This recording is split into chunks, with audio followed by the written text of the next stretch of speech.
Je me donne 1 heure. Sorry, je chronomètre. J'ai décidé de ne plus déborder. Amen. Chaque année, il faut changer. Alors, pendant Alpha, les orateurs ne pouvaient pas entrer dans certaines profondeurs parce qu'il fallait courir derrière le temps. Mais comme je suis votre pasteur, je vais revenir sur certaines choses avec plus de détails. Vous savez, ceux qui sont dans les fausses doctrines ont des détails de leur doctrine. Mais ceux qui sont dans la vraie doctrine n'ont pas les détails de leur doctrine. Je vais vous donner des détails. Amen. On peut m'enlever l'échelle qui est devant moi, ça me distrait sérieusement. Le thème de mon message ce soir, c'est la marque 666 et 7 ans de tribulation. Tu peux dire ça à ton voisin, la marque 666 et 7 ans de tribulation. Ton voisin de gauche, ton voisin de droite, ton voisin de devant, celui de derrière. Nous acclamons le Seigneur.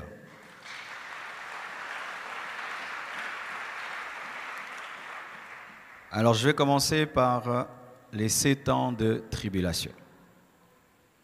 Parce qu'on a beaucoup enseigné, on a dit 7 ans de tribulation, 7 ans de tribulation, 3 ans et demi, mais on n'a pas vraiment donné des versets. Il ne faudrait pas que vous puissiez sortir de cet enseignement seulement avec des dogmes dans la tête. Le pasteur avait dit, mais vous n'avez pas des versets. Amen. Donc aujourd'hui, je vais aller calmement vous donner les versets pour chaque chose qui a été dite jusqu'à la marque de la bête, clairement, simplement, comme c'est des fausses doctrines enseignent. Amen.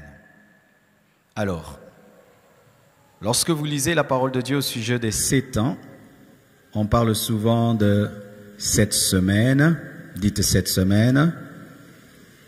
On parle souvent de un temps, des temps et la moitié d'un temps. Cette semaine, c'est 7 ans. Un temps, une année, des temps, 2 ans, la moitié d'un temps, ça fait 3 ans et demi. Et on parle de 1260 jours. Vous allez voir, ce sont des termes qui reviennent souvent pour donner le temps de la tribulation. 1260 jours, 42 mois. On parle de un temps, des temps, la moitié d'un temps. Et on parle de 7 semaines et de la moitié, plutôt on parle d'une semaine et de la moitié d'une semaine. C'est là qu'on trouve le chronogramme de la tribulation. Et 2 endroits nous donnent ce chronogramme, le livre de Daniel et le livre d'Apocalypse. Daniel et Apocalypse. D'ailleurs, on dit que le livre de Daniel, c'est l'Apocalypse de l'Ancien Testament. Lorsque tu veux connaître l'Apocalypse de l'Ancien Testament, c'est Daniel. Daniel et Jean, les deux, quand tu lis vraiment, tu sens que c'est le même esprit, pour dire que le Saint-Esprit déjà opéré dans l'Ancien Testament. Alors ça sert à rien de vous tenir debout parce que je vais lire beaucoup de choses. Alors prenez tout d'abord Apocalypse 11, versets 1 à 7. Prenez cela, 7 ans de tribulation, divisé en 2 parties. Les 7 ans de tribulation sont divisés en 2 parties. La première partie est appelée tribulation. La deuxième partie est appelée grande tribulation. Je répète, la première partie de la tribulation est appelée tribulation, 3 ans et demi de tribulation, et la deuxième est appelée grande tribulation. Pourquoi la différence entre tribulation et grande tribulation? Parce que au début de la tribulation, cette période de 7 ans, les premiers 3 ans et demi, l'Antichrist n'a pas encore vraiment le pouvoir. C'est un temps où il est en train de séduire la terre, mais c'est au milieu de la tribulation et jusqu'à la fin qu'il va prendre le pouvoir et va faire souffrir les hommes en leur imposant la marque de la bête. C'est pourquoi la première partie est appelée tribulation, la deuxième grande tribulation. Quand est-ce qu'il y aura la tribulation? C'est après l'enlèvement. Lorsque l'Église sera enlevée, ce ne sera pas la fin du monde. Ce sera la fin de la grâce, la fin des temps des nations. Mais le monde va continuer après l'enlèvement. Verset. Apocalypse 11, versets 1 à 7. La Bible dit ceci. On me donna un roseau semblable à une verge, en disant, « Lève-toi et mesure le temple de Dieu, l'autel et ceux qui y adorent. Mais le parvis extérieur du temple, laisse-le en dehors et ne le mesure pas, car il a été donné aux nations, et elles fouleront au pied la ville sainte pendant 42 mois. » Dites 42 mois. 42 mois. 42 mois, ça donne combien?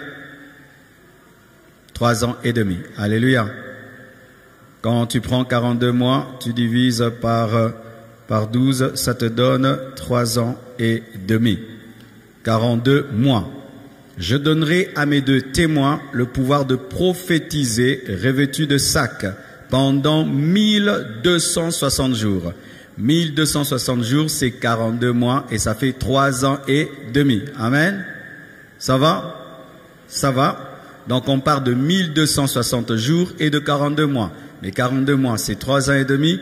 1260 jours, c'est aussi 3 ans et demi. Ce sont les 2 oliviers et les 2 chandeliers qui se tiennent devant le Seigneur de la terre. Si quelqu'un veut leur faire du mal, du feu sort de leur bouche et dévore leurs ennemis. Si quelqu'un veut leur faire du mal, il faut qu'ils soient tués de cette manière. Ils ont le pouvoir de fermer le ciel afin qu'il ne tombe point de pluie pendant les jours de leur prophétie. Ils ont le pouvoir de changer les eaux en sang et de frapper la terre de toute espèce de plaie chaque fois qu'ils le voudront. Quand ils auront achevé leur témoignage, la bête qui monte de l'abîme leur fera la guerre, les vaincra et les tuera. Ok? Alors, on nous présente 42 mois, 1260 jours, ou 2 serviteurs de Dieu qui ont la même onction qu'Élie et la même onction que Moïse, capables de changer l'eau en sang, capables de sortir du feu de leur bouche, et ils vont servir Dieu pendant 3 ans et demi. Lorsqu'ils vont finir leur ministère, l'Antichrist va venir, il va aller faire la guerre, il va les tuer, et c'est alors qu'il va commencer aussi son règne. Amen. Donc nous voyons déjà les premiers 3 ans et demi, nous avons la preuve qu'il y aura 3 ans et demi par 42 mois, 1260 jours, c'est clair de clair. Amen. Donc quand quelqu'un te dit, prouve-moi que ça va faire 7 ans, déjà tu peux présenter les 3 ans et demi du ministère des 2 témoins. Certains disent que ce sera Élie et Moïse qui vont revenir. Pour Élie, je peux un peu croire parce que Élie n'est pas mort et Dieu peut faire qu'il revienne. Mais pour Moïse, je ne crois pas trop parce que je ne crois pas en la réincarnation. Amen. Parce que Moïse est vraiment mort. Alors d'autres disent que c'est Enoch parce que